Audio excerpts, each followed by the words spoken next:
It's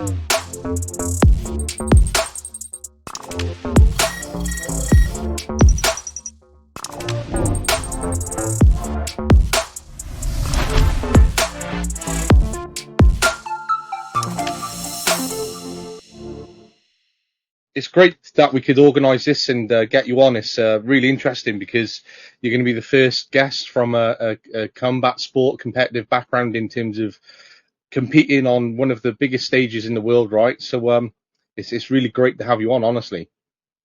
Yeah, it's great to be on. So. And in terms of the time difference as well, 5 a.m. start your side, right? And I want to give a shout out because I was talking to Sam, who is someone that I mentor on his own podcast, and we're talking about some of our upcoming episodes. And he said, "Oh, who's this guy, Michael, that's coming on, right?" And so we got talking. I took him through some of the episode and what I'm looking at and what I'm going to be doing in this episode. And he said, "What's the time difference?" And I said, "Oh, it's about 5 hours. He's coming on at 5 a.m." He went, "That man is a madman. How is he coming on at 5 a.m.?" I said, "Sam, that's quite late for him, to be honest." And he just couldn't fathom it. He was like, "That's mad." Yeah, normally during the week, I'm actually recording around this time or training at this time. So I'm getting up around 4. So this is a late start for me. That's exactly what I said. I said, by the way, when I arranged this with Michael in the week, he said that's quite late for him, mind. And he's like, "No, that can't be." I was like, "No, serious. He's got that mindset where if he's up competing and you make most of the day, then he's maximising it and he's prepared mentally and physically for the day, but also channeling that energy into a discipline for him to start that day off and that week and be in routine, right?" Yeah.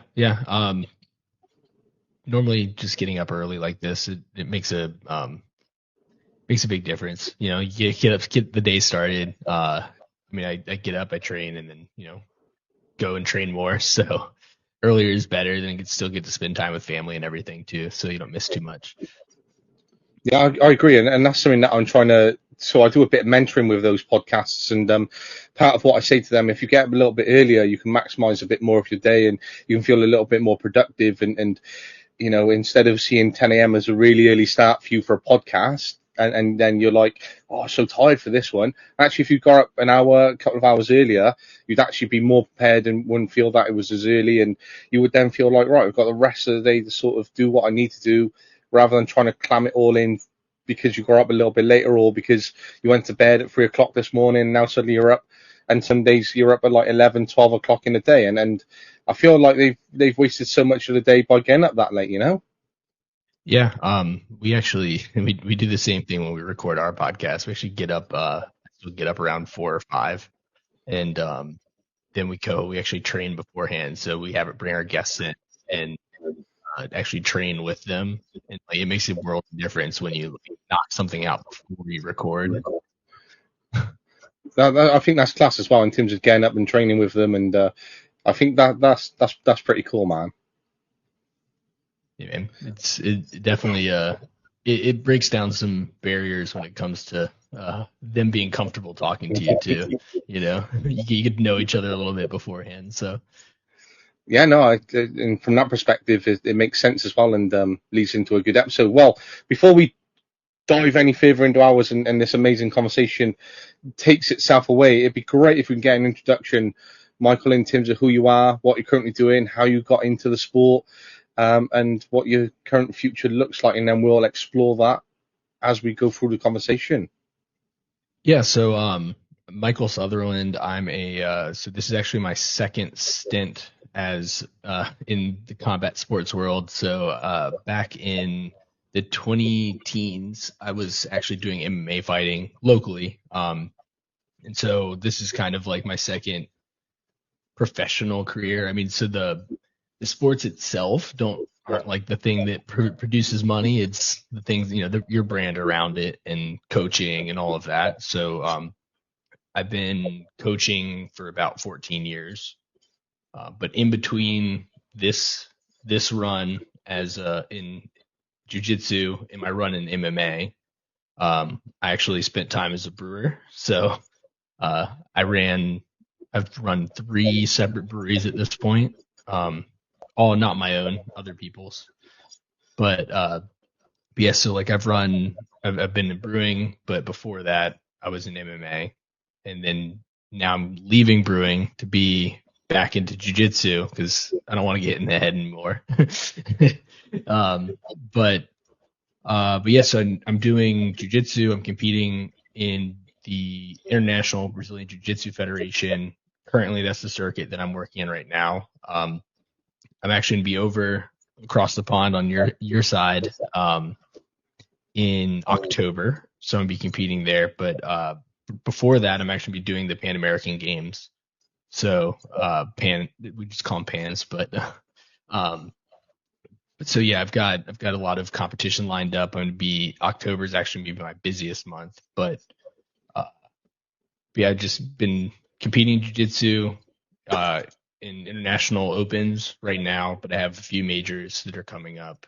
But yeah, I mean, what got me into it was I wrestled in high school, and there's not if you're not going to wrestle in college, there's not a lot of options for what you're going to do, and so and I'd been watching the UFC growing up, and so I just ended up saying, well, I'll try this MMA thing because that's going to be the closest thing to wrestling that I can find. So that's kind of what got me into it. And well, there's quite a lot to unpack and explore within that, and I'm looking forward to doing this as I've jotted some notes down there, right? Um, and when you look at that transition from wrestling into UFC because it's the closest connection towards it. Now you look at UFC as it's a lot more extreme than wrestling, right? And wrestling can be set up, and we know that there's a performance behind it, and it's not as lethal and intense as a UFC where you can be in the cage and you're seeing someone pound on top of someone and you're waiting for someone to tap out. Now looking at that intensity and that difference and how ruthless that sport can be, how difficult was it when you first started, or was it difficult because you're going from wrestling, where it can be a bit more of a routine, a bit more of a practice and setup, into something which is, you're almost putting your life on the line every time you're in an octagon, in a ring, where it's so relentless, where you're putting yourself through that extreme moment of difficulty in your life. Yeah. So wrestling practices around here are relatively they're pretty intense. So the intensity level, dedication is all kind of a big part of the sport. Mhm. Um, but so you just kind of have a mentality. Either even though you're not necessarily getting, there's no strikes or anything like that in wrestling, you still have. I mean, it's still you one on one with another person, and you're both looking to, in one way or another, you're looking to dominate the other person, right? Like so, they're pretty intense. It's super high pace, so there's just the practice level and stuff like that is pretty intense, and so you get into you kind of get mentally prepared for that, um, the difficulties that you will see in MMA. The levels of training and all of that are pretty similar. The only difference is you're getting hit in the head, I guess. Um, but that's the major difference. But from a transition standpoint, it wasn't too crazy. Like mentally, I was pretty prepared for it, but it was just learning how to do the other sports. I mean, that was the hardest part of that. So And when you transitioned into MMA and you were starting to train and you were in that environment and you're starting to really get into that mindset of where it can take you and what you want to do with it.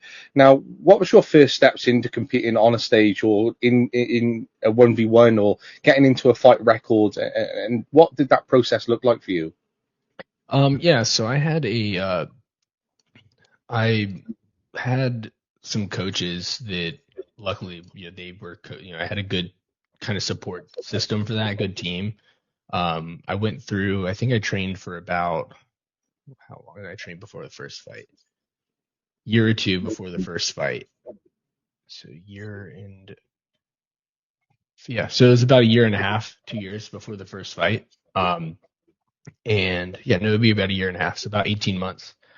Um, and so I learned how to, started training more striking, focused a lot on jujitsu. I picked up jujitsu when I started college for the sake of um, having, that was a knowing I wanted to do MMA. So it was jujitsu, um, picked up some striking training. I actually went and trained. There's a gym in Thailand that's run by some. Well, at the time, I don't know if they're still running it, but it was run by some Americans that fought in UFC 1FC. So I went and actually trained with them over in Thailand. Lived at the gym for about 3 months over at Tiger Muay Thai. So it's in Phuket, so it's also a pretty nice area to be hanging out. So I trained over there. Ended up booking a fight. I had a good coaches over at now defunct Nova MMA, and they got me prepped up and got me ready to go. Went out there and I did not win the first fight, but that's fine. But I mean, it was crazy. One of the craziest things is that the nerves and like the energy in that room is probably one of the hardest things about the sport. Because you can be as prepared as you want, but if you're not ready for like the crowd, and it's the same thing with what I'm doing now, like with jiu-jitsu, like the crowd and the energy in the room can be one of the hardest things. Like learning how to kind of focus your nerves can be one of the hardest things about it. So you can literally beat yourself, I guess. Yeah, and you can see that when you look at sports teams where they go into arenas of 70,000 people. If they're not up for it and the crowd are going against them, that can make a real difference. And it can be the same when, you're walking into an octagon, for example, and you're there in your mindset. You can see the opponent in front of you. You suddenly start to hear the crowd. And then that can change your complete mindset in terms of how you can compete. And you see fighters crumble just before they've started. And that is how you start to take that in. And how did you adopt taking that energy into you? So when you had that preparation, you knew that you were channeling it rather than being against it. Usually it's the first time is the hardest one. Because once I kind of got used to it, and it's the same thing now. Like once I kind of knocked the rust off this time around, it came right back, and you just kind of get used to what the room's like, and then you actually get better when you feel like people are watching you. So like one thing I started doing was filming, like even though I wasn't necessarily going to use the film, but like if I knew, I would like film myself training, stuff like that, so I knew that I had something watching me or someone watching me, even though I usually deleted a lot of the videos. Or like this time around, beating the nerves is like, I don't really like doing social media, but I know it's something I have to do from a branding standpoint, and like putting yourself out there over and over and over again. Recording the podcast, that was another big thing that helped. But kind of just putting yourself out there and realizing you don't have to worry about what the other people think about it, and you just go and do the thing that you want to do, or just focus on the succeeding at the thing. And that actually helped a lot. Like it helped kind of get me in the mindset of like, oh, I'll just do what I need to do. I'm just go out there, do my job, and be good to go. So I completely agree, and again, that's the type of advice that I try to give out: is just go and do what you want to focus on doing, and then ignore everything else that comes with it in terms of any criticisms. And that's not a bad reflection point. That's a point of where, right, if you're really determined, then go ahead and do it, and then we can look at the analysis of how we think we can improve it, and then we might utilize some of that criticism which has come in, but don't let that be a detriment towards you wanting to quit or wanting to stop just because you've had that criticism. So if we block it out and then focus and channel that energy into doing something positive, then we can come back in a different mind frame and then address what that criticism has been to try and use it for a positive rather than it being a negative. Because sometimes the people that I mentor, they look at that criticism and then suddenly they want to stop because they've taken it to heart, or they felt that it's difficult to try and come back or move forward past it. And I'm like, well, it's not. You've got one person out of 8 billion people in the world who've given you one negative comment. How many of those people haven't seen it who would give you a positive comment? And that's something which you have to look for and keep moving. And no matter what, everyone receives criticism. That we live in a world where when I look through X and I read different comments on different posts on sports teams, or different individuals who have posted what they're doing in their lives, everyone gets criticized no matter what, right? And that's just part of life, and you just have to accept that at times. And it's trying to alter that mindset where you're not stopping just because you've had a type of criticism. You need to believe in what you want to do in life, because if you stopped every negative comment, you would just never move forward. Yeah, and I realized that most people that are commenting on this or have something to say probably have never done something that hard in their life either. So like, most people don't ever step into the cage or don't ever step on the mats. And um so like they're saying all, they might be saying things or judging what you're doing, but they'll never do it. So you're already they have no experience in what you're doing. You're already doing something that's a lot harder than what they're ever gonna whatever they're ever gonna experience. So you really don't need to focus on what they're saying, like it doesn't really matter. And so when we look at that, and we apply it to your first loss when you went into the sport, was there a real time when you felt, right, do I want to go back and have that second fight, or how do I prepare for a second, or how difficult was it knowing that's your first opening fight and then you started off and perhaps, a hill which you need to overcome to come back to hopefully get that winning record? Yeah, I immediately wanted to go back and train and do it again. Because one, the emotion, like what you feel when you're in there is, or like when the feeling I get when like I'm in the cage or on the mat or whatever is I wouldn't trade it for the world. Like, well, the exception of the only thing that's topped it is like getting married and the birth of my children. So, like the energy and like the emotions, like all of that, like it's such a high, and like the people don't really talk about it much, but like fight depression, that feeling you get when you're no longer in the ring is crazy. Like the massive like emotional crash just from having such like a high emotion, like everything just so like elevated. Like you step out and like it's crazy. And like I needed to go in and win again. Like I just needed to get out there. I was like, I need to win. Like I need to do this. And so it was actually tough because it's hard to get fights. Sometimes, especially like I was fighting at 125 and 135. I walk around at 155. So it was a little tricky trying to get fights, um, but yeah, I just wanted to get straight back out there. Like I was ready. I had to heal something. Broke my arm, but uh, but I was like, I want to get this. Once this is healed up, I'm gonna get right back in there, get training, and go again. Like that's what I wanted to do.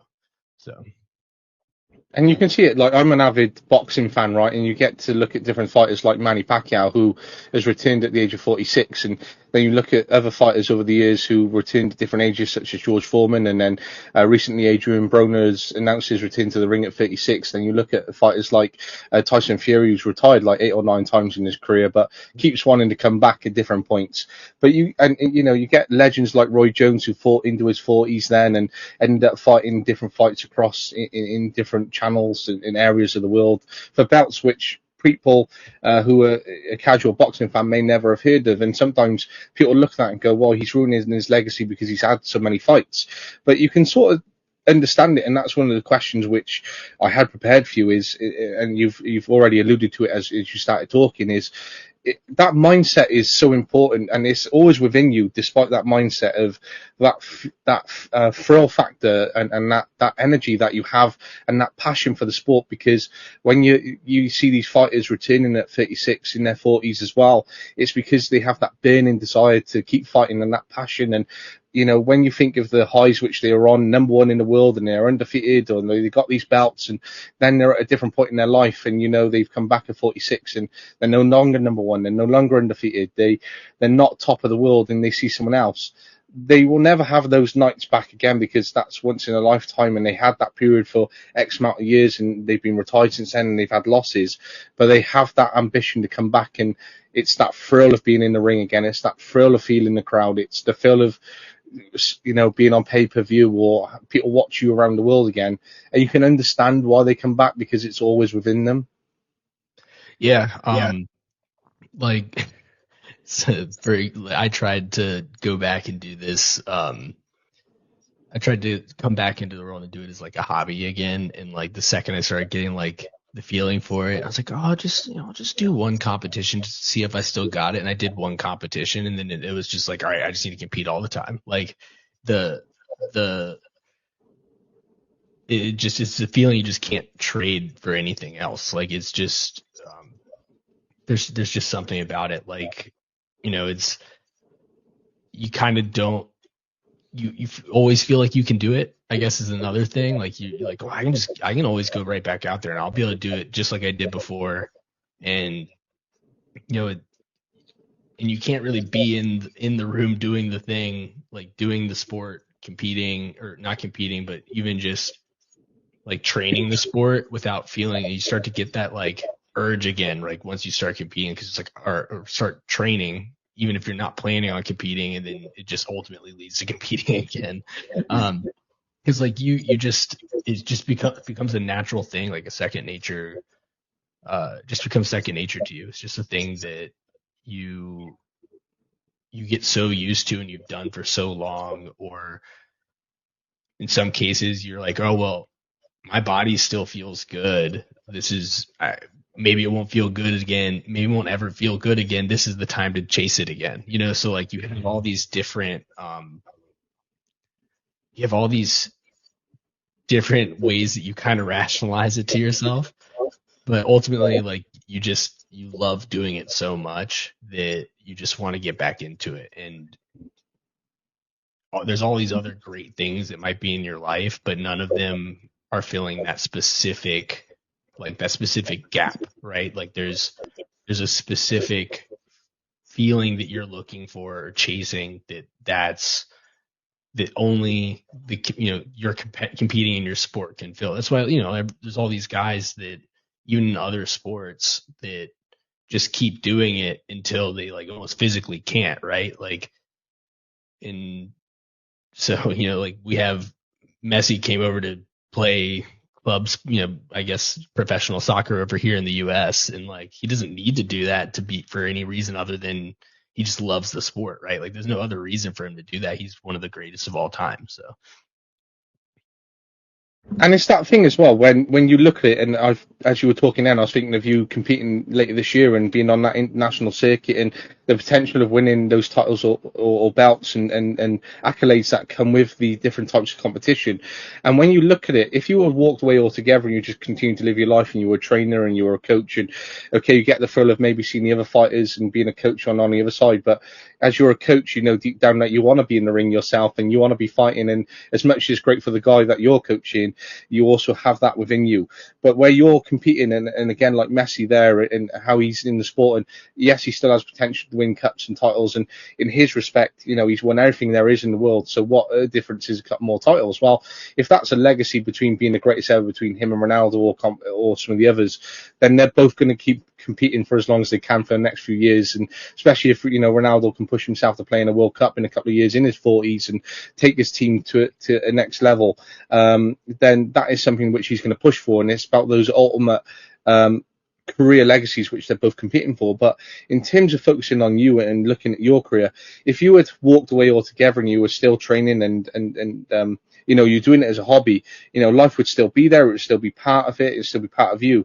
However, if you go away in London in October, you go and you come out and you've won, a competition or, those outcomes which you gain, you might not have done that and might not have that success if you would never have turned that hobby back into that motivation to get back in. And I think it's those missed moments in life which you can understand why fighters come back, because they feel that they can win a bout again at 46, and what an incredible achievement. And that's something else that they can add to their own motivations. And regardless whatever anyone else says, looking on their career and their legacy, they've still been able to come back, compete, and they've been able to add something else onto their record and being able to overcome the criticisms. But it's also those moments where they might not have had that the same way as you might not have an outcome in October, where you're now lucky enough where you've channeled that energy and that motivation to come back and compete, and you might have missed out on that altogether if you hadn't. well, yeah, exactly. Like I watched people that I was training with prior to like taking some time off from competing, and just there's guys that I started training with that are now, they're some of them have won different titles, or they've advanced to they've received their black belt in jiu-jitsu, and like there's all these guys that you're seeing all these people accomplish the things that you're on track to accomplish, right? And then you're just kind of like, man, like that I should be doing that. Like, why am I not doing that? Like, and I know that like comparison is the thief of joy, but you kind of realize that what you've given up, or not given up, but there's goals that you had that now you're not achieving just because you're not doing it. It's not because you didn't have the capability or anything like that. You just aren't doing the sport that you loved, and so you're missing out on all these accomplishments that you could have done, because if you're not doing it, there's absolutely no way you're going to be able to accomplish those things. If you're not competing, if you're not, you're not going to reach your goals if you're not at least doing the sport or involved in the sport. So. And that's it. And that's what I talk about again in some of the advice which I give, is making sure that you can compete, because if you don't, then you might miss out on those opportunities where you have that potential and have that skill set to go on and have the potential of the outcomes, because you have that ability. And for me, it's all about harnessing that potential and not missing out on it, or because you've walked away, and you might just have that period where that motivation isn't there.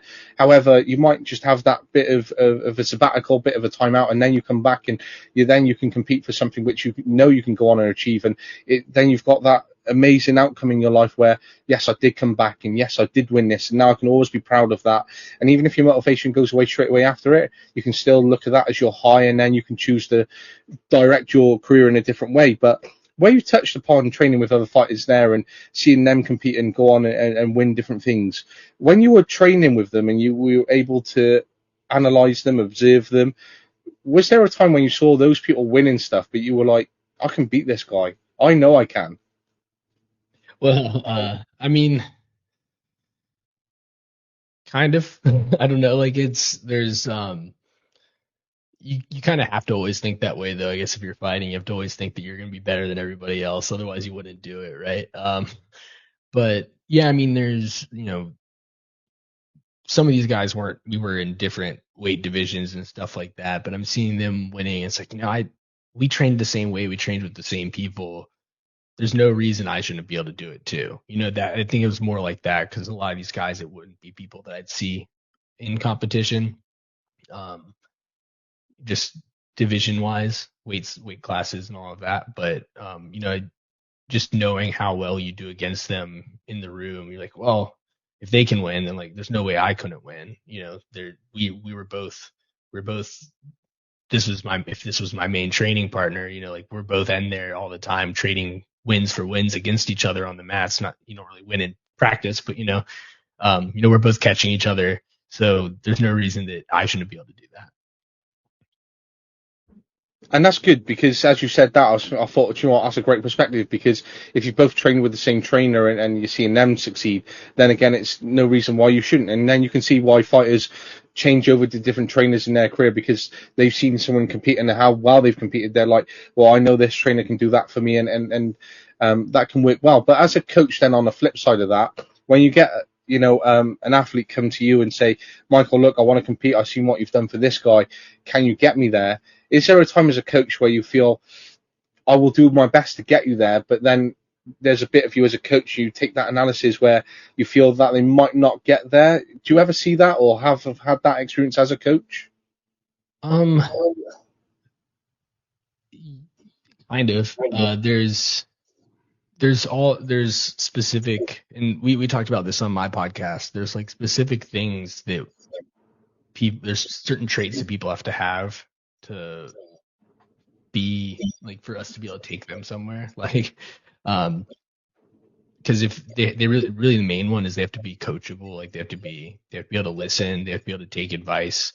They have to be able to put themselves aside and just let you do your job as a coach. I mean, like what I always tell people when I'm coaching them on the mats is like, you turn your brain off. Your brain is gonna lose this match for you. I'll be your brain. You just do what your body needs to do. Like you know what needs to be done. Your brain's gonna try to stop you, because you're gonna go into if you go into fight or flight mode or whatever, you're gonna just He might not do the best thing for you on the mat. And so the guys that do the best are the ones that can listen when they're on the mat, and they just let you guide them through the match, because we have a bird's eye view as the coach, whereas they can only see what's directly in front of them. So someone with the most talent in the world who's super strong or anything like that, if they can't listen to a coach or adapt in the moment or do what they're being told, they're not going to be able to do anything. Like, just because there's going to be someone who's just as good as them that's able to listen and adapt based on what their coach is telling them. So. And I think that's important, especially as a coach myself, who has been coaching for multiple years, and I've coached so many different personalities and different individuals. And sometimes you get that mindset where you get an individual come in and they feel that they're the best at what they can be, and then they don't feel that they need to listen to you as a coach because they feel that they have something within them already where they can go on and be determined regardless of the advice that you give. And then they don't become coachable, and then they can become a little bit difficult, and then they're sort of a detriment to the team then, because they want to be an individual rather than a team player, because they want to showcase and be the number one player of that team. And that can be difficult then, and that comes into management and then coaching of the team, coaching of the others, coaching of the mindset, not only for this individual but the wider team in that environment. And then it's a difference between what your leadership, your management, and then your coaching is, because sometimes you have to make that tough decision as a leader then to unfortunately cut ties with the player and move them on for the benefit of the team to be able to utilize that to take the success to the next level. Because if you have this individual from a team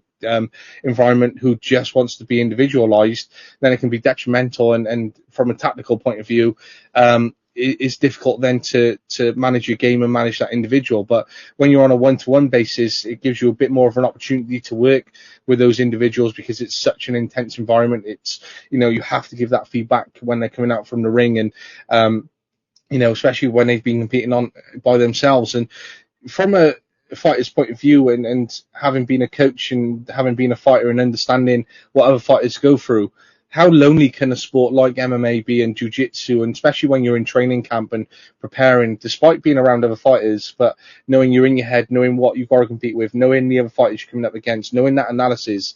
Do you find that you have a moment of loneliness, or is that something that you don't find because you're part of a team and in the gym and seeing these other fighters around you? There's definitely been lonely moments. Like you definitely can run into that. Just because, that moment from even when you have the team aspect, that moment from losing on the mat. So like the way they have it all set up, the mats are out in space. You're in a bullpen at least for the IBJJF. So like you weigh in, and then you're in this bullpen, which is all the other fighters. So everybody's in, or all the other competitors. So you're all in this little like bullpen, just waiting to get called out to the mat. And if your coach is there, usually talking to them during that time. But then you have to get walked from there to your mat with the person you're competing against. But then after the match, you just walk back on your own. And after you lose, that is the loneliest walk, because there's no one there to like tell you to talk to you. There's no one there coaching you back from the mat, because your coaches have to be outside of the competition area. They're coaching you from like the audience. Essentially, they're allowed to coach you. They just have to be outside. So that walk back, when no one's like, hey, you did great, you did fine, like you lost, it's not a big deal. Like not getting that like talk for that like 2-3 minute walk back to the bullpen is like, it can be super lonely. Now, if you win, you're not just like stuck in your head, and so you like hear the crowd, you can like feel the energy of the win, and like you're happy walking back, so it's not as big of a deal. But that walk back to the bullpen is brutal. Yeah, and you can see it as well. And where I've watched boxing so often on the years, you get to see, title fights and the man being lifted up and he's won the bout, right? And you can see the whole crowd cheering him on, and he's on his massive high. And then the camera splits onto the guy who's just lost, and perhaps lost that belt and everything that was in front of him, because he was, an hour ago top of the world himself, and now he's lost it all, and he knows he has to go back and and train and come back from that, or potentially have that rematch. But when they're walking back, you get to see how lonely they are and how difficult and distraught it can be mentally, especially when you're in a crowd of, so many thousand people and you've got everyone around the world watching you. That's not a nice position to be in for anyone at any point, especially, they might have their trainers around them, but it can be a very difficult moment when you've stepped out of that ring and you've got to make that walk back. And, the next day you might have woken up and you might still be upset, and it's about how you bounce back into that mindset. But then it's knowing what that just moment, that moment there where you've walked off, that's going to be one of the most difficult moments of your life, but also one of the most enduring, fulfilled lessons which you can have at the same time. Yeah, I mean, even more so when like I lost in MMA, like the walk back from the ring, even though there's tons of people around you, you have everyone this was a local show. It wasn't like it wasn't, like filling a casino arena, but, like all those, couple hundred people or whatever it is in the room, as you're walking back to like the fighter area, the, more or less green room, as you're walking back to like the locker rooms, not a single one of those people is really like looking at you. And like, so you're just walking through this crowd of people that can't see you, basically. It's the way it feels. And like, you get back to the fighter area and you're just kind of waiting. It's like you and your coach, and that's it. And they usually, and I try to do this too, you give them a second to like absorb the loss. Because if you just start talking, they're not going to hear you. So you like take a second to absorb the loss. And I remember like I'm sitting there just kind of like bummed because I trained for so long for this fight, and you put a lot into it and you cut weight and like, and then my dad walks back into the fighter area and like it just changed. Everything changed, right? Like you don't feel as lonely, but also all your emotions just kind of release because like you've been trying to wrestle with the emotions of it, and then all of a sudden like you just are a sad mess because you don't feel as lonely anymore, so you don't have to like keep it inside, but at the same time you just spent like it was the longest walk, even though it was probably only it probably only took like 2 minutes to get back there. It felt like forever. And so it you hit the nail on the head. Like it is tough, it is hard to deal with that because like you don't have your team. Even if you have a team that you're training with and all of that, like they're not there with you right at the end of that. So it's not like I've played team sports too, and like even in wrestling, like it's a team format, and so you lose, you step off the mat, you're right there next to all of your teammates. So like you immediately have some people holding you up, but even when it's just you and your coach, you don't have that. So it's definitely a lot harder. Absolutely, I agree, and it's that learning curve which comes with it, which comes with time, and it comes with the experience that does come with it. And it's good because when you look at your return and you look at now that you're competing in October again, and you're on that international stage, then it's that mindset which you have channeled and knowing that you can still compete, and there's something which is still within you to get to those heights and get there. And we're talking about that motivation and bouncing back and looking at a return and the future plans which you have. Now, you mentioned getting married, you mentioned having kids, right? And a return, anyone could turn around and go, well, I've got kids. Why would I want to return? Why would I want to risk it? Why would I want to get back into a training regime when I do have kids and I could have that freedom and I'm not putting that pressure or criticism on myself, and I can cut all that out and just explore being a father and being a coach and still being in that environment. But now you've got kids and you've got that family lifestyle. Is that part of your motivation internally when you go out to fight in any way where you're like, right, if I know I'm doing this and I know I'm waiting for my kids, but I'm going to maximize this time to have that success, and I'm going to maximize this opportunity despite being away from them in any capacity or any way? Yeah, like I want them to like see the hard work and what you get for that, and like I want to be a good example for them. And so like going out there, competing, training, working hard, and being successful in whatever it is I'm doing. It doesn't have to be this, but like showing them that hard work leads to success, even though it might be hard. Like I want to do those things so that they can see that, and like, because they might not care about the titles specifically or anything like that, but seeing that you can chase the thing you want to do, and if you keep working towards it, you can be successful. And that win or lose, you're still worth something too. Like that's another part of it.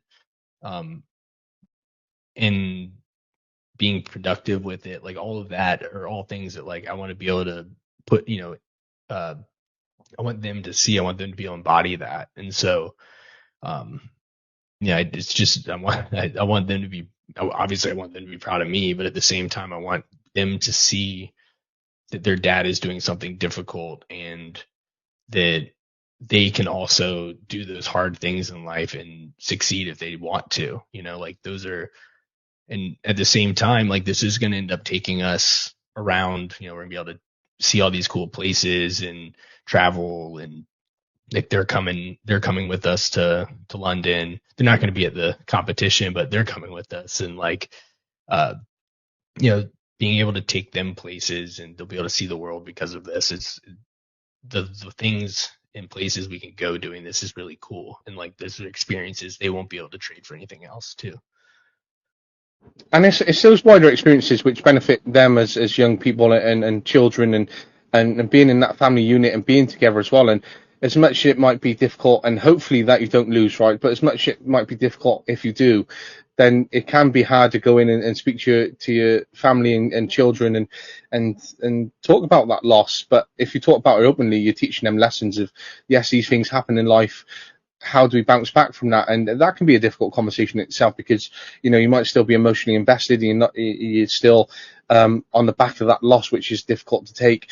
But then it's also, you do have your family around you, where you are lucky, where if you've had that loss, they will be supportive and you can feel that love, and you know that you've got London to go and explore, and there's a different part of life you can switch off from that loss. And then when you're back home and then you focus back on it in the gym and in training preparations, then that's a little bit different to having a family, where from when you didn't have a family, how you could utilize that to be a support network and have a different perspective and outlook from a loss, where you can channel it into something positive rather than it being a negative, because you've got the wider perspective of the world around you, because you've got children to go and have these experiences and to switch off from the sport and just be in that moment of being with your children and looking at different landmarks and getting those experiences in life, man. Oh yeah, definitely. They're my biggest cheer squad. So before I leave we have one of the international opens is in our state, and so it's actually nearby to us. It's about like an hour away. So before I leave for that, or before I leave we have a lot of like pro cards and super fights, and so before I leave for like any of those, my son always looks at me. He goes, "Daddy, can you bring back a medal today?"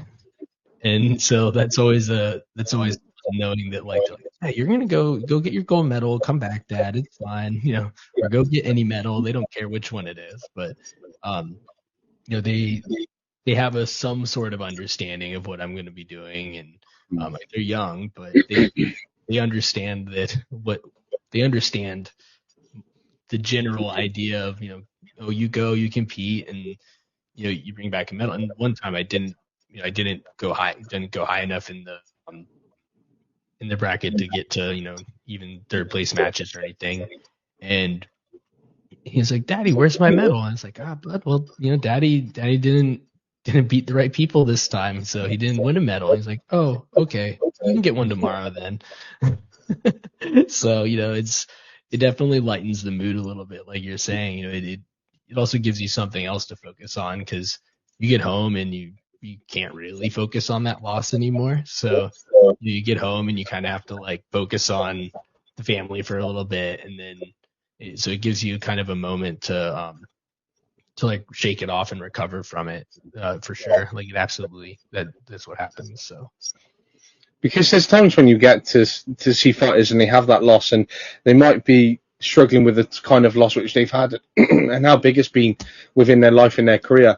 And sometimes they can go home and it's not a nice environment for them to be around because they can't cope with that family. They can't cope with, the perhaps positive emotions which their family are trying to channel into them, because they find that a bit of a detrimental. They're not in that mindset ready to deal with it, right?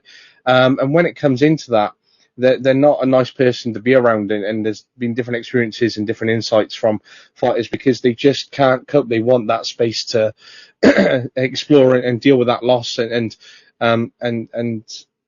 just have that freedom to understand where it's come from, and it will take a bit of time for them. But so when it comes to perhaps losing and understanding that, and as you say, when your children say, "Oh, you can win again tomorrow," that's a nice way where they can take some of that pressure off yourself, where you might just go, well, actually, that there is a tomorrow, there is another competition.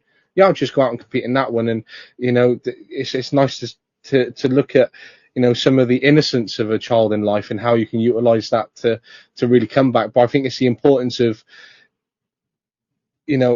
understanding, if you're going back into your family environment, that you don't want to take the loss out on them, because they're not the people who should be dealing with the extreme outcome of the negativity which you might be feeling inside, of sharing that with them and taking that on them in a negative experience. Yeah, exactly. And it's even if it's nothing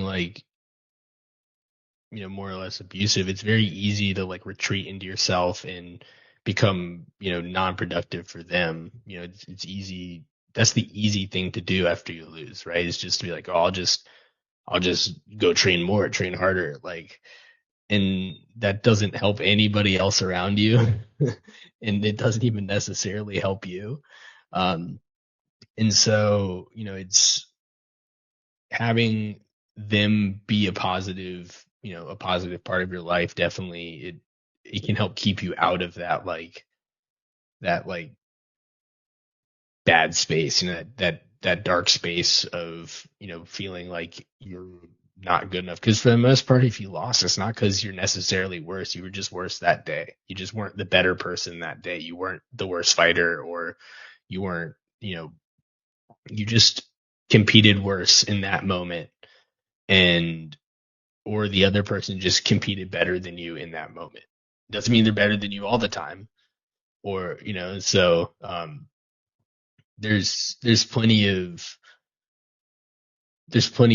opportunity to come back from that. And the worst thing you can do is get so inside your own head that you just break yourself down trying to become better too. Like if you overtraining and cutting off your relationships because you feel like you need to get better, when at the end of the day it doesn't matter. Like that part, you don't need to do you don't need to change and do more. You just need to wash this one off. Let's wash off the loss, take a moment, heal up whatever's banged up, and then go at it again and just try to just correct. You don't need to train out the issues. You just need to correct the issues. You just need to adapt to them. Your coach will tell you what to do. You don't need to just go do more and ignore your friends and family. So. And again, that sounds like something which you do with your fighters from a coaching perspective, because again, you have that combined experience of being a coach and being a fighter yourself, and seeing the younger fighters come through who might not have had that loss, and then suddenly they've had it for the first time, and they perhaps have a young family, and what it's like to have that family yourself, where you can take those experiences and advise them and coach them. And that's where different capacities of teaching, coaching, mentoring, advising all comes into play. And I think it's impossible to be a coach without doing all of these things, because they do come naturally. And we will teach people to do something differently, and then we will coach them how to enter that environment and what they should be doing to channel that energy into their performance, and how to take that forward, and coaching them in terms of how they can respond and then bounce back. And then there might be technical coaching which takes place in that, but then we've taught them how to be a good person within that process. There's it's impossible to do one without the other, I feel, from a coaching perspective. And so now you are competing and you are looking towards that international stage in the upcoming competitions, which is really exciting. And how do you get to that international stage and get up there? Because, for example, if you're an amateur fighter, you get through the amateurs, you win that, then you start to become professional. Then you look at your professional fights, and then you move yourself up the rankings, win different belts, etc. And then the higher the ranking, then you compete for your international belts, right? But how do you get to compete on an international stage in jiu-jitsu and following your pathway since you've been back? Well, yeah, so luckily hold on, let me move this up. This started creeping down on me. Luckily so this specific circuit is it's like an amateur circuit similar to, like in wrestling, you have like the opens, and then you have depending on how you place in those, you can then go into like the invitationals, or like Pan American Games, World Games, Nationals, all of that. And so like the one in London is an open, and so we're deciding to go over there, visit family, and go to and I'm going to compete in the open. Mainly because as you compete in these opens, you gain points towards your ranking for like that will help you in your seedings in the brackets for Worlds and Pan American Games. We're going to see more people.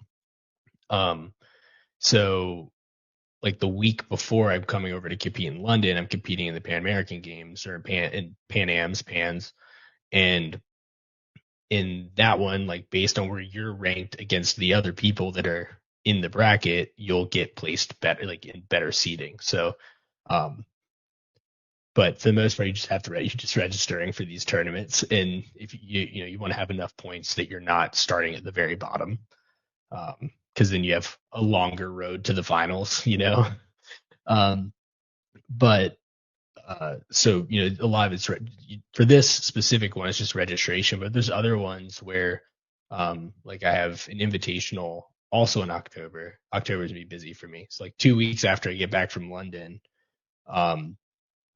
Right? Is that right? Yeah, roughly a week and a half from when I get back from London.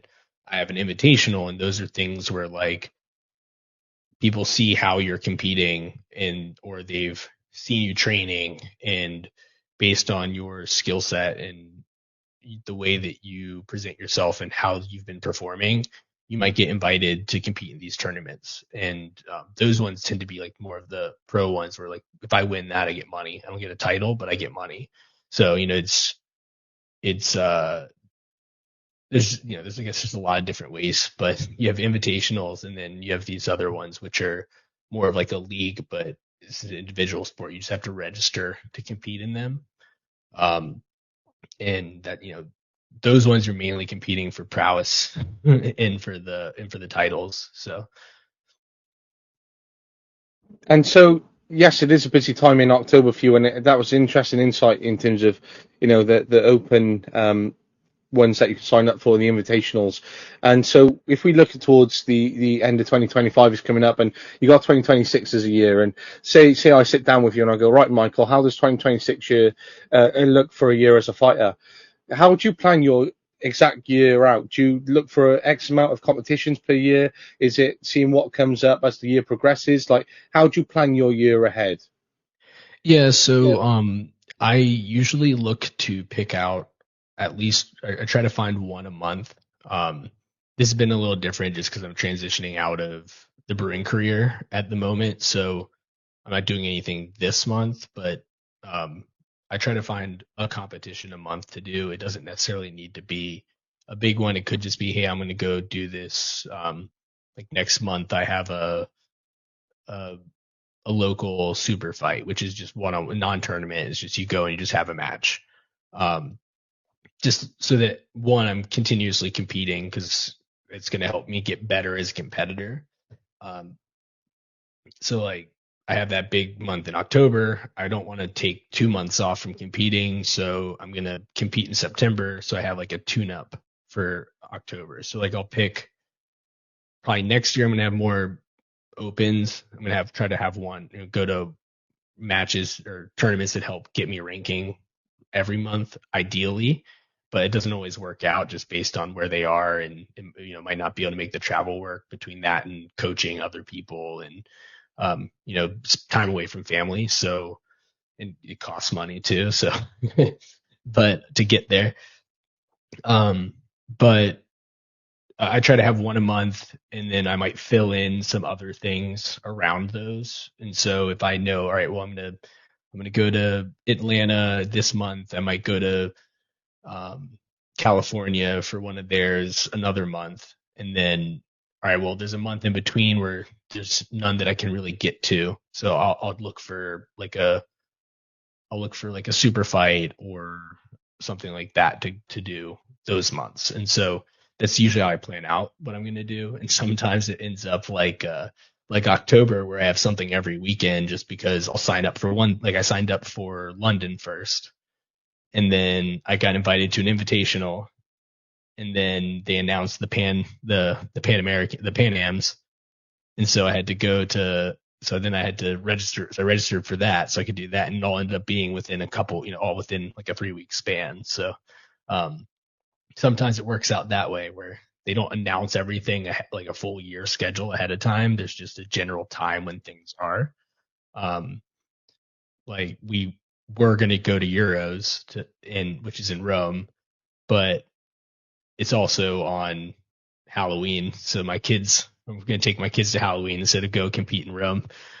But uh, so I try to schedule out so I have something every month, but it doesn't always work, and you don't always have the full year schedule. And it's like next year I might compete for the first half of the year. I might do a different circuit. I might go into there's the ADCC. So I'm currently competing in IBJJF, but I might start competing in ADCC, which is just a different rule set. So it just might change which ones I'm able to do and timing wise. So it might change things up a little bit. Especially since IBJJF basically has 2 seasons. They have a gi season and a no gi season. Um, so from basically July or June or July through sometimes even later, but basically the fall, for the northern hemisphere at least, fall through winter is the no-gi season where you're not wearing the uniform, and then from January through I guess it's June, but then also into August is the gi season, with the uniform. And I don't really compete in I have competed in the gi, but it's not I prefer not to. So, for that season, I might be doing a different league. So like that changes how I plan out the year too.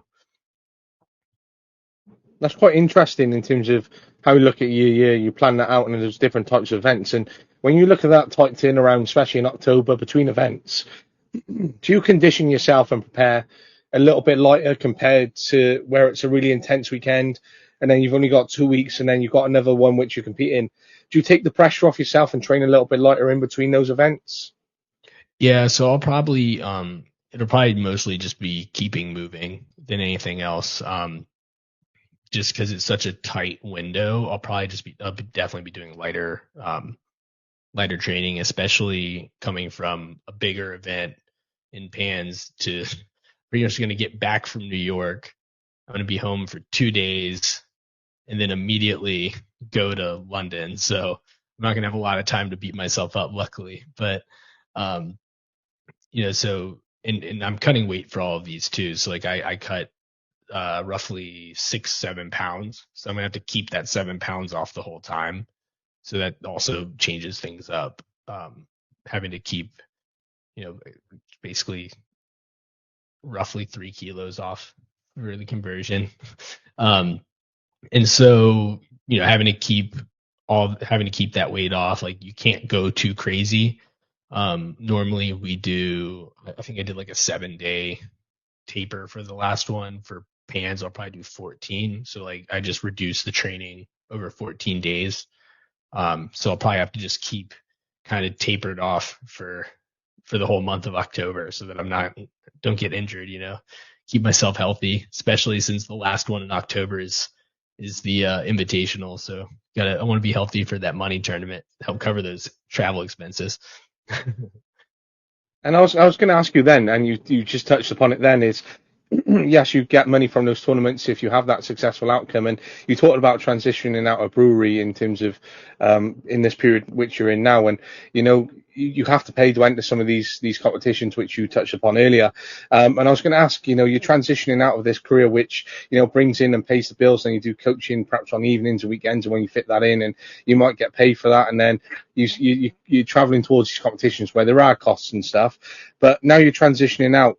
How do you sustain a lifestyle where you're able to pay your bills and still compete on these levels? Just if you don't mind giving a bit of an insight in terms of that, because you look at someone, let's say Floyd Mayweather, right? He competed on the highest level in boxing. We know he's getting those different types of sponsorships. If he wins a fight, he gets the big payout packets, and that becomes a lifestyle where he's able to train every day because of the kind of costs which were involved in his kind of career, right? But where you're looking at a different perspective in jiu-jitsu and the different types of money levels and sponsorships involved in that, how does that look transitioning out of brewing and the different types of costs which you incur, and making sure that lifestyle works out for you where you're able to compete? Yeah, luckily we were smart with money, so we're at least saved up enough that we can take a shot at this again. But yeah, I mean, there's a lot of finding alternative sources of income. So things, like I get paid to coach, so I have income from the gym. Um, then also having a source of income, working to get the podcast to a point where there's some sort of associated income with that, so that we're able to, support. I mean, we're trying to find ways to make everything you're doing support the thing you want to do, right? But also, like, I picked up someone. Had someone nice enough to pick up to take a chance on me. So with a sponsorship, I'm actually wearing their stuff right now.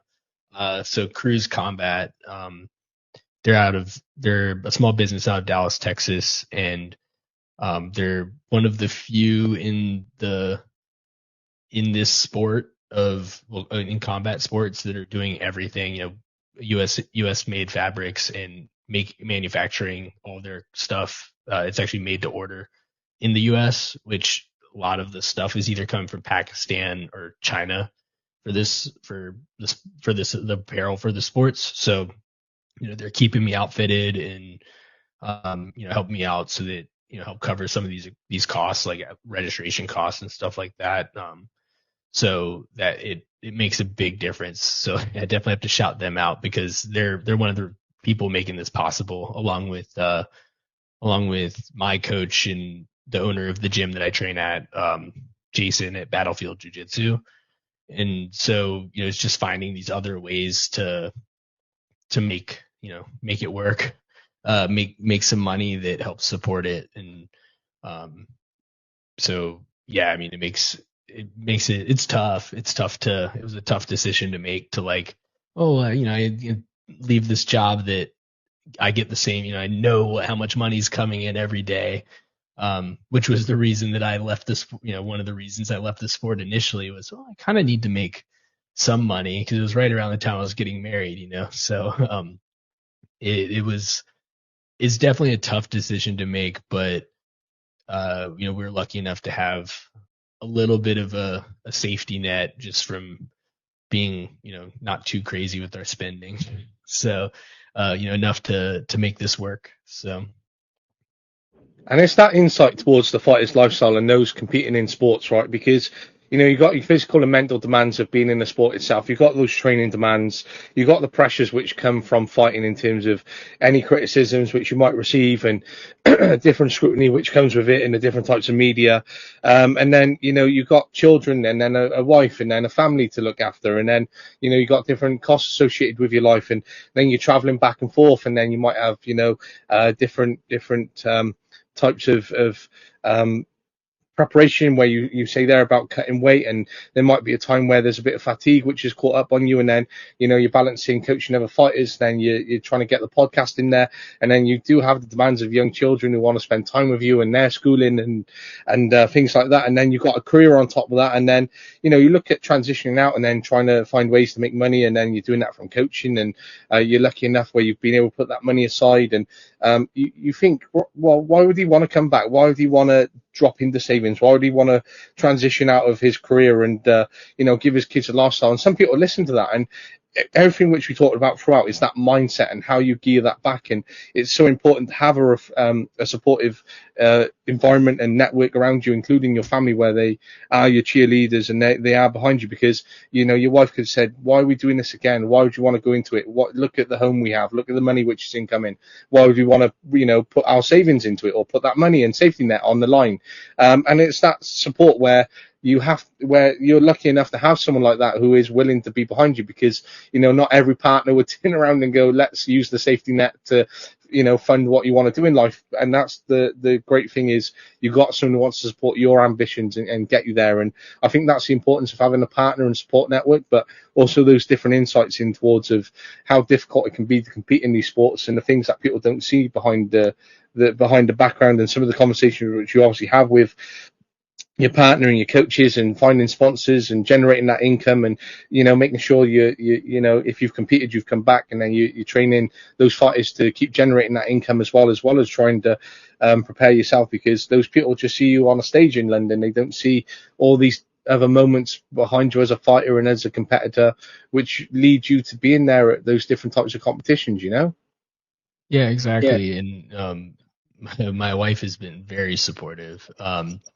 She always has been, but talking with her, talking with some other family members and friends, like a big thing was just like a lot, everyone was like, well, you can always go back to a job, but you won't always be able to compete in your sport and try to make it at the highest level again, right? Like that's not always going to be there, but you can always go work and do that to make money. You can always go work for someone else or start a business. Like those are things that will always be there, because it's, as long as you're able to sit there and do the job, you can still do it. But eventually your level of performance and your capacity to perform in your sport will start to deteriorate. Like it's just, your body starts to lose its ceiling, or its floor.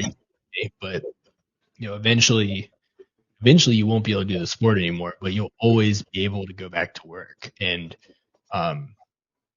that was kind of the thing that and someone just told me, is like, well, if you can afford not to work for a little bit, like why would you? And so so I was like, if you can go do the thing you want to do, why not just go do that? And so I think having the friends and family around, like that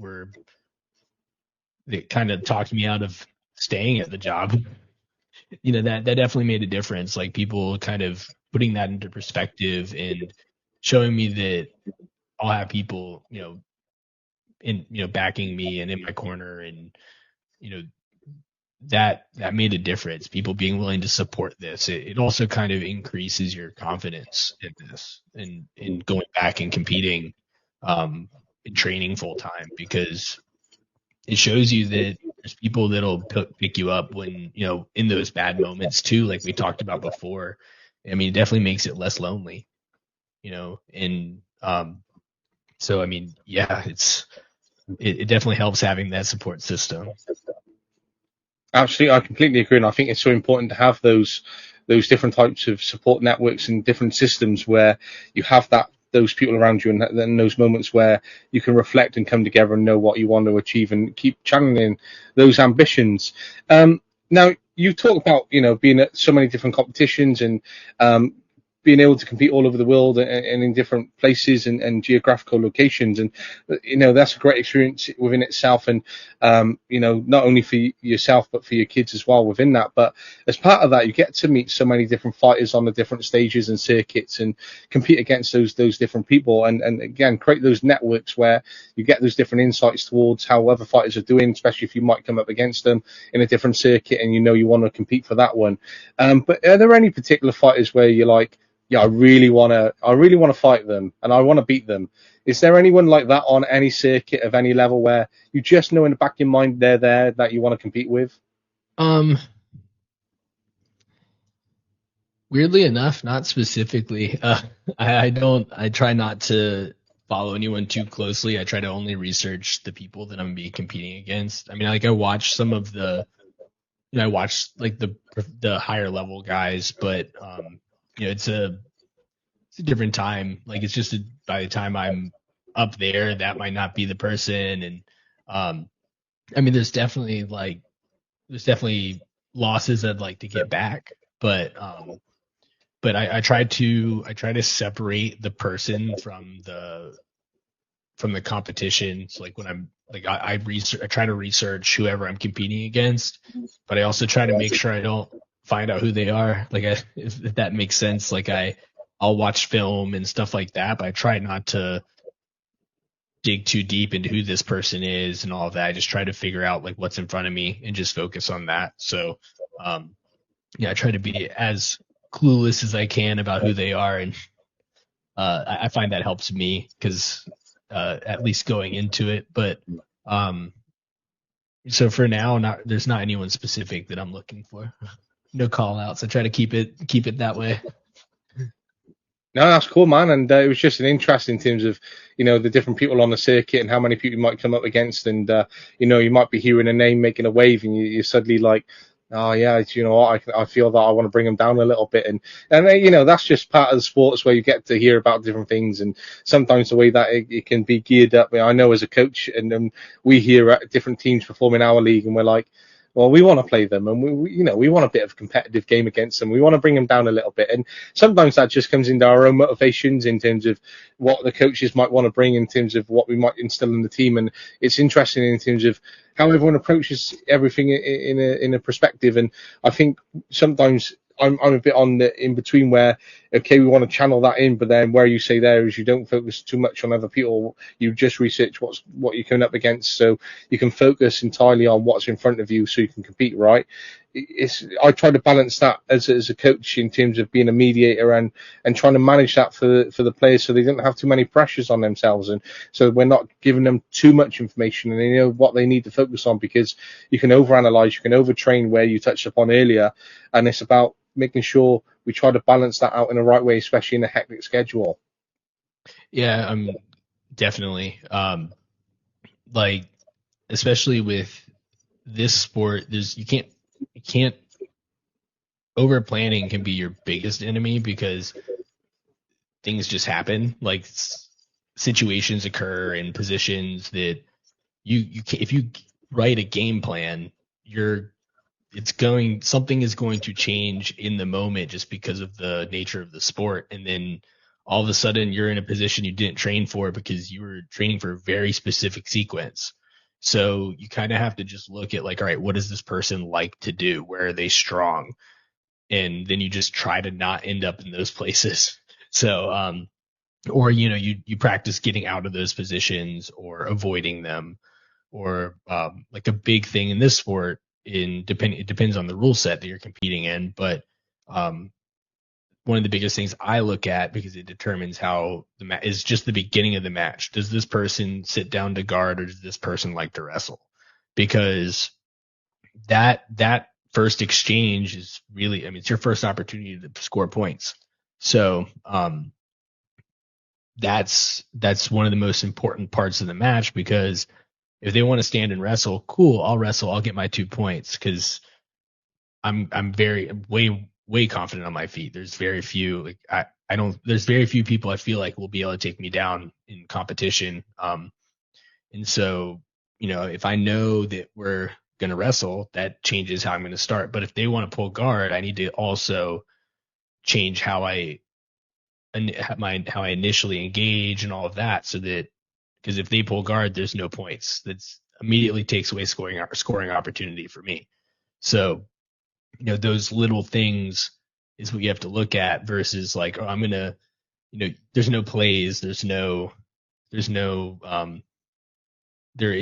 a game plan, but it's more of your skill set than here's the positions we want to get to, but everything in between you just kind of have to figure out on the fly or listen to your coach. So um, you should just you have to keep it super simple, but at the same time you have to figure out what they like to do.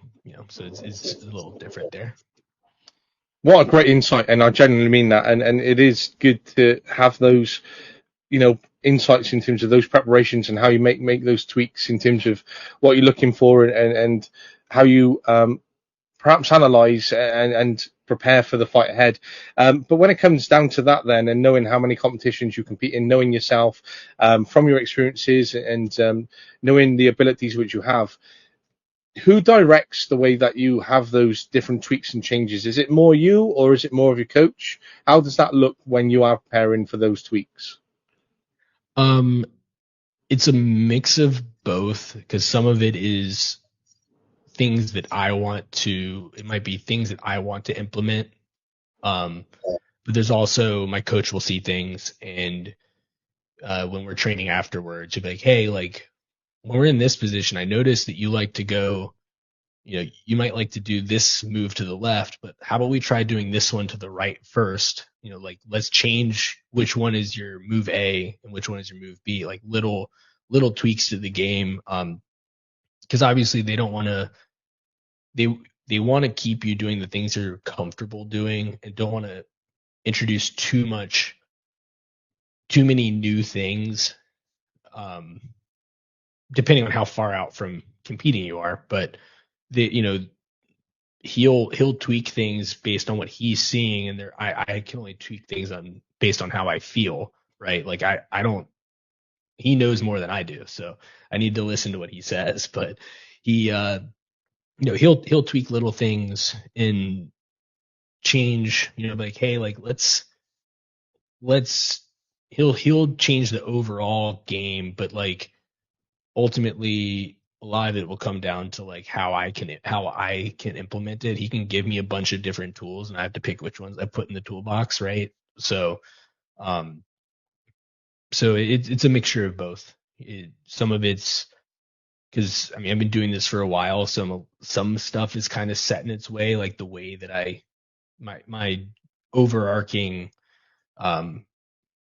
game per se is pretty relatively established, and so it's a slow shift. If he wants to change that, it's a relatively slow shift to adjust. So he has to just keep implementing. He'll tell me things he wants me to put in, and over time that might shift the game a little bit. But what I'm comfortable doing in a competition is what I'm comfortable doing in a competition too. And luckily he recognizes that. He knows what I'm good at and where my strengths are. And so he can easily direct and add things in to reinforce those too. So. And when it comes to a coach, what do you look for in a coach? A big thing for me is someone who's supportive, but also someone who knows how to talk. They need to know how to talk to me, know what I respond to, an understanding, and that comes with time, an understanding of what my game is and kind of what keeps me in the zone. I have a coach, and then I have my old training partner who I actually do my podcast with. And so I'm lucky enough to kind of have two coaches, one who I've trained with forever. So he knows my style and everything really well, because we've kind of both developed around the same. We both started competing like a lot around the same time. So, I kind of have someone who I'm training with all the time. I have someone who I used to train with. And so I have these two I have two really good inputs there, and people that just kind of know what I like, how I compete, what I will respond to, and what I need to hear while I'm competing too. Because if I'm being told things that I don't understand, or if I'm hearing things in a way I don't understand them, or you know I just don't respond well to, it's not gonna be a good fit in the moment, right? Like if I'm being told things in a way or being given instruction in a way during the match that I can't I can't quickly pick up on and adjust to, then it makes it really hard. It's like there's certain and like I have to coach different when I'm coaching too. I have to coach people a different way because of how they respond to what you're saying. So um, I think that's some people like tough love, some people like to be give you need to be a little more nurturing with or a little more gentle with, and it just depends. So like that's I look for someone who's able to speak to me the right way, I guess, in a way that I can respond to. And it's that thing, right, where people management and being in that environment can be difficult because, especially as a coach, you might have so many different personalities. It can be difficult to balance up all those different personalities, which can be in front of us at times, right? And, it's very interesting being on the coaching side of things compared to being a competitor. And sometimes you coach, you're like, oh, sometimes, it's so great. And other times you're like, oh, that was hard work. Do I really want to be coaching, right? And, but that's the love of the sport, man, and that's stuff which comes within it. And when you look at that, then as a coach and as a fighter, and again those insights which I think have been so key there just to listen to, would you say that the sport has defined you as a person in terms of your values, your discipline, and your outlook on life, or would you say they're more of an influence for what the sport has been rather than it defining you for who you are? Um, I think the sports definitely influenced a lot of my life. And who I am. It between this and wrestling, I mean, I think it's made me more patient. It makes me more understanding of people. It definitely makes me a little bit calmer. Um, because it's a very humbling sport too, but it it definitely it is definitely shaped a lot of who I am. I mean, I've done it for so long, over almost half my life at this point. I mean, I've been doing grappling sports actually for half my life at this point too. So um, it's definitely it's definitely instilled like work ethic, patience, um, just general understanding of people, like being more understanding of people, and yeah, I mean it's definitely made a major change on who I am, and I think it's definitely influenced me more than I've influenced it. I'm just another person in the sport at this point. So, um, it definitely has, and I think there's a lot that people can learn from sports like this, especially like martial arts, and especially competitive combat sports, just because you learn a heck of a lot about who you are as a person by going out there and getting beat up. Like, you figure out a lot about yourself, like from a mental toughness standpoint. And I know that's a word that kind of gets thrown around cliche in sports, but like you really learn your limits when it, you have to like actually fight another person. Like you learn how far you can go. Like you really learn how deep you can dig and what you can mentally and physically withstand. And I think that's also one of the things that really draws people to it once they get a taste for that. Like, and I tell this to people all the time when the people I coach, because I have people who are hobbyists and I have people who are competitors. Like, you have to compete you really should compete one time, because you learn so much about yourself in those moments, in that 5 minutes of competition, that those 5 minutes are worth way more than anything else, because you learn what you learn what you can take, how far you can push, how deep you can dig, and like it's crazy. And it's not for everyone. Some people don't like, they go through that and they don't want to do it anymore. But you really do find out who you are doing that. And that's probably one of the reasons people will take time off and go back to it, because you that part of you is impressive sometimes. So And I agree, and you get to see it with different types of fighters from, MMA and other sports like that, where it is within them, and again, something which we've continuously said throughout the episode, which is good because it's that continuous theme. And I always try to think of those who are listening. What are the key messages which I'm trying to get across whilst trying to explore the great insights towards someone's career and their life as well? And it's great because being able to do both, and hopefully the key messages are coming across, because it is about that mindset. It is about what's within you. It's about how can you learn as a person, how can you compete, how can you take those motivations forward, how can you maximize life. And sometimes that motivation might go away, but it's about maintaining that and coming back and then utilizing it in a different way and finding other ways you can gain motivation. But how you can sustain that lifestyle, but going, do you know what, it can be sustained in one way, but how am I going to get there? What am I going to do? What does life look for me?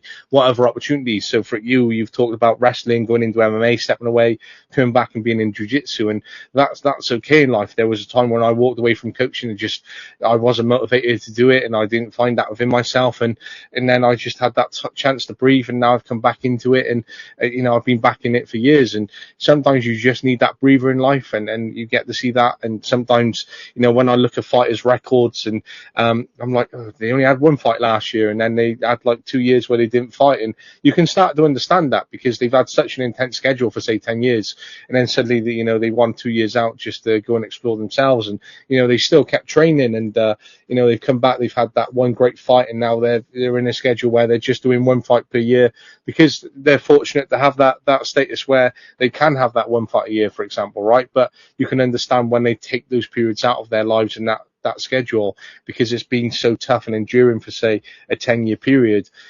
They need that to be a person, and to just find that motivation to come back into it as well. And for you, you've got so much experience within that, where you've gone into the brewery side of things, you've gained that work experience, you've understood what life is, you've become a husband, you've become a father, and those are different experiences in life for itself, where they all teach you different things about who you are, and what kind of person you want to be, in terms of I want to be this as a coach, I want to be this as a fighter, I want to be this as a partner, I want to be this as a father. And that takes all different skills and different approaches to be that kind of person in those different environments and different domains with those different people as you talk to, when it comes to those hobbyists and being in the gym and being a coach, right? yeah, I Yep. mean, I think that stepping away, and we actually have talked about this on my podcast recently. Stepping away, I think, helped me find the passion again, because when you're training all the time and you just aren't getting the results you want, or in my case, not getting you're going through camps and then having people drop out, and you're not going to and you don't get your fights, you end up, it really breaks you down.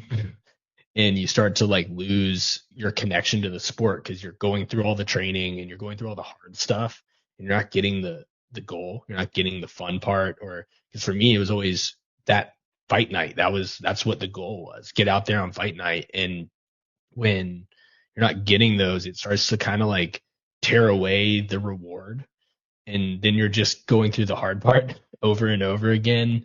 You're going through the weight cuts, because I mean, I had times where I would cut 20 pounds. I'd show up to weigh-ins, and then I find out the next day that I have no fight because the guy didn't show up or didn't make weight. And so, then you're going through, 2 to 3 months worth of training camp, a 20-pound weight cut, and then you get nothing out of it. And that kind of tears away your passion over time if you get enough of those. And then taking a break from that, going to brewing, and literally working from the bottom. I went into it. I have a degree in nutrition and community health and food science and stuff like that. So I was like, well, I'll go try to do a career with what I learned in school. Um, and I went into it and I gave it a try. And I was like, you know what? I'm going to work my way to the top and I'm going to run breweries. And I think one, having competed helped me with that, like just being able to relentlessly go after what I want. But I think it also helped me find my way back to this and realize I could do this again with jujitsu because I set my mind to it. I said, I'm going to work my way up. I'm going to become a head brewer and I'm going to be one of the best in the state.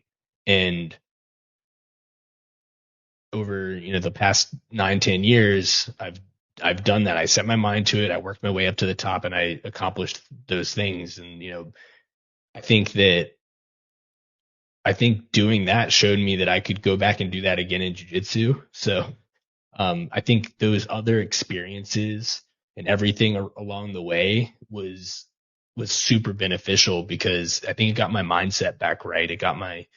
It made me, it helped me get back in touch with like who I was, what I could do, and all of that before without having to go through all of the sucky parts. And like work sucks. I mean, I think most people can agree with that, but it definitely, it's a different kind of thing. But it definitely helped me get back in touch with who I was, so that when I went back and started training again, I was able to become passionate about it before having to go back and like do the competition part. So like I went back to it. I went back to it initially just for fun, and I was able to regain my passion for the sport so that I was just excited about the sport again. And then that made it a lot easier going back into doing this competitively. And I think everything in between helped that a lot. So those other experiences. Again, really interesting. I think that's important. I think as well in terms of just stepping away to find that, and it can be difficult to make that decision to step away, knowing that you want to still compete, but sometimes just taking that step back just to breathe and then have an opportunity to think about it in a different perspective and a bit more freedom rather than being, say, in a blocked mind where you're still filled with emotion and you're trying to get out of that box, but you're struggling to do that because you still want to push yourself. Sometimes you just need to step away, and I think that's so important. I think that's great advice within itself. And you spoke about having other experiences, and yes, okay, sometimes work sucks, and I've been there, and I know what that situation's like, right? But that you do what you need to do in life to survive as well, and that'll again be a lesson in itself, where sometimes you might take a job and you'll be like, oh, do you know what? I've learned from that. Never take a job under this circumstance, or never take a job if you don't have the right feeling. And you get all that in life, and that's different life experience. And again, where you've become a father, that's the kind of advice which you can give your kids in the future and stuff. And sometimes it's hard on us because we have to endure some of these pains and experiences, but then we hope that there's going to be a positive outcome in our lives. But we're also able to advise others and just give those different insights into their life. And you've touched upon it there in terms of your podcast, right? And I think it's great because it would be great if we give a plug to your podcast and the great things you're doing. And we've got the Fighters Drinking Coffee podcast. Michael, you're the expert on it. It's up to you to plug this now, mate. Yeah. So, Fighters Drinking Coffee podcast. We're on all the listening platforms. So Spotify, Apple Podcasts. We have audio only on YouTube. We don't have any video recording yet because we're still. This is the future studio. As you can see, it's just white walls. It doesn't look as interesting on on video, but so Fighters Drinking Coffee podcast. We actually started this back in 2015. We took a break for a while. Both of us, myself and my co-host Scott Dance, we both had kind of a little bit of we both had different things going on in our lives. Starting businesses, me getting married, family stuff. So like we took a little bit of a break, and this is actually the second run at it. And we we talk a lot about coaching. We talk about being competitors because we're both coaches and competitors. We talk about most balancing kind of life outside of jiu-jitsu, how jiu-jitsu goes into that, how fighting sports. We interview fighters, other competitors, gym owners. Kind of the common thread that we look for with a lot of our guests is either martial arts uh, or other sports too. But we look at kind of who people are outside of the sport as well as in the sport. But we do a lot of it's very interesting to learn about all these different characters that exist in the space of combat sports. And people don't talk a lot about who people are outside of their sport, and which is great. You are obviously, but there's a lot of interesting people with interesting stories, and so we try to tap into that while also talking about the combat sports space and kind of coaching and ideology. We try to touch on topics that aren't talked about a lot too. There's a decent number of combat sports podcasts, but you tend to see the same characters on all of them. A lot of the same people are making the circuit, and there's a lot of other people and stories that are out there to be told. And so we're trying to tell those, and there's a lot of interesting people out there. So Fighters Drinking Coffee podcast, you can find us anywhere that you listen to your podcasts. So again, Spotify's our biggest one. That's probably the majority of our listens, but anywhere you can find us.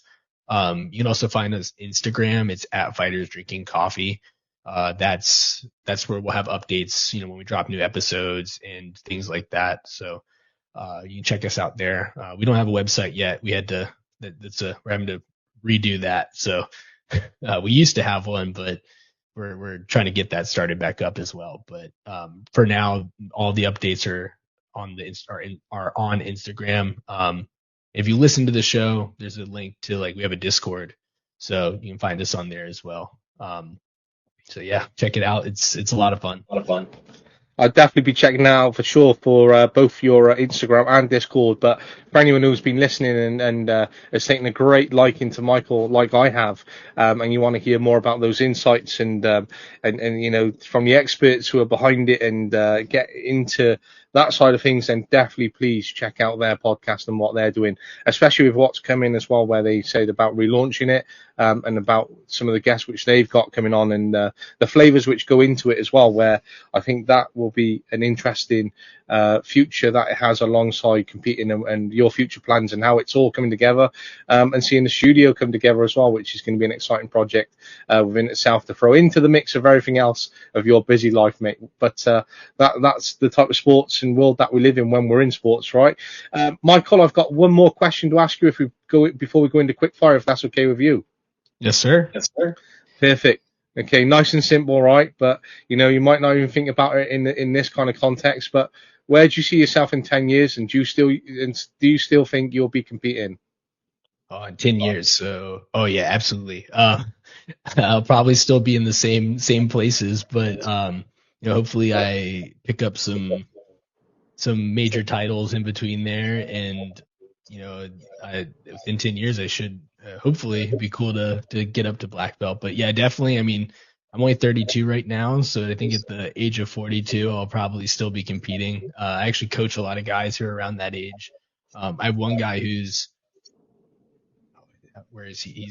He's actually older than that. He's going to Worlds in 2 weeks. So if he can do it, I feel like I can do it too. So that sounds awesome, man, and I wish you genuinely the best of luck in that. And again, what we said about those fighters competing still at 36 and then being in their 40s and returning they're at 42 and still wanting to compete at those levels. I think that's the ambition and motivation to continue to take away, but knowing that you still want to be competing, it's always going to be within you, mate, and make the most of it, because there will be a time, as you said earlier on, where your body slows down and you just can't keep up with it, and you want to maximize that, and that's something which I try to instill as a coach, is your body will slow down, but maximize this opportunity as much as you can, because you never get to live these years again in your life. So do it before you're incapable of doing it, right?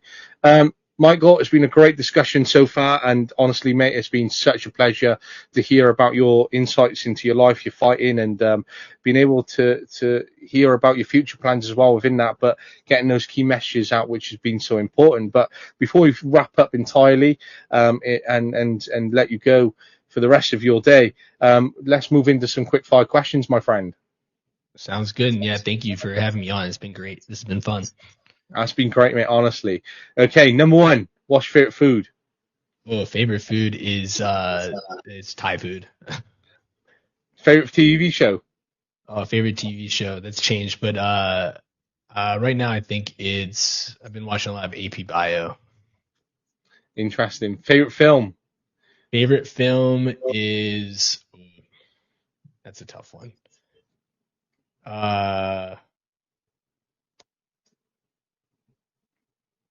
Oh, I haven't watched a lot of movies lately. Favorite film might be Oh Brother, Where Art Thou?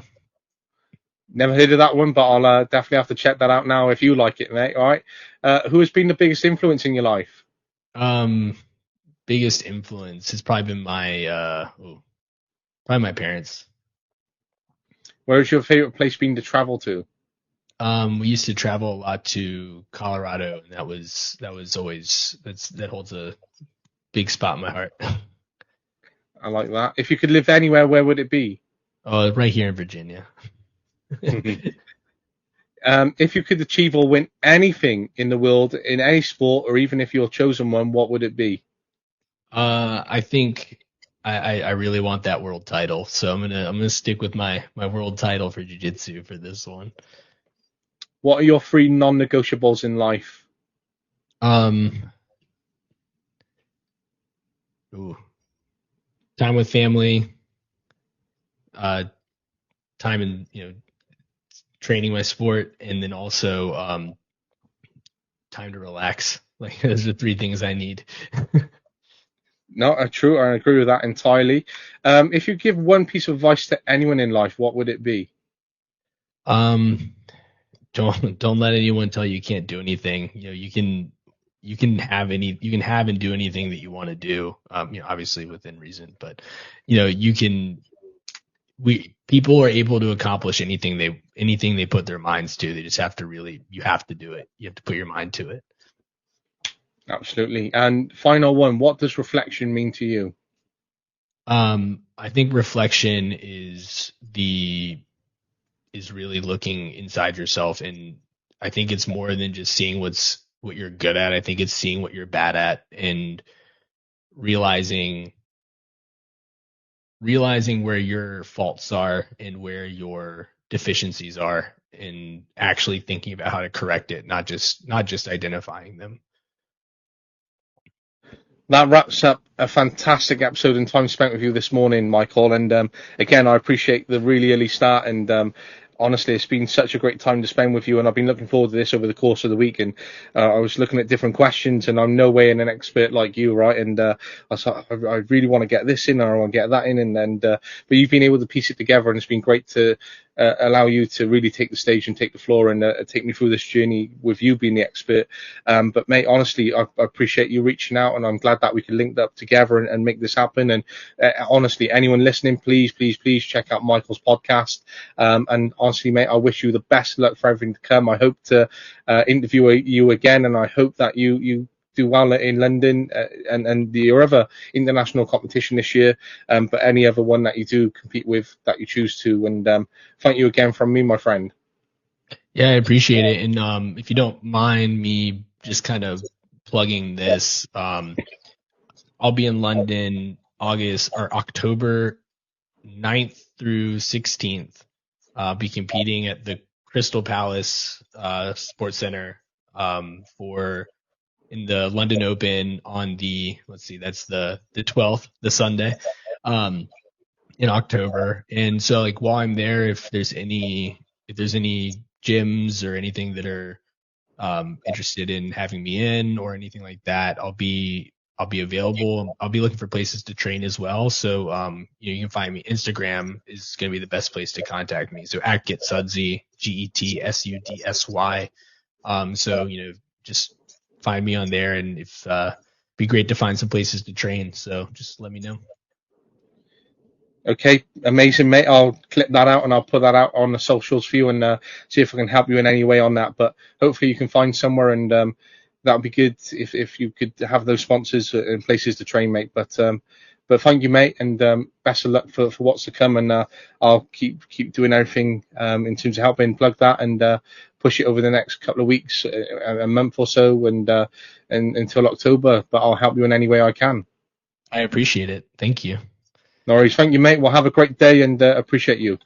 Yes, I appreciate you. Thank you for having me on. No worries. Thank you, Michael. Bye. Bye.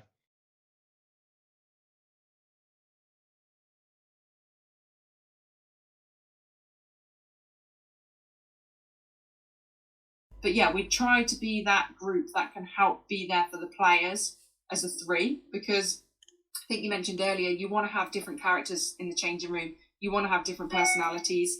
You don't want the same kind of people, because you're not going to be able to move forward.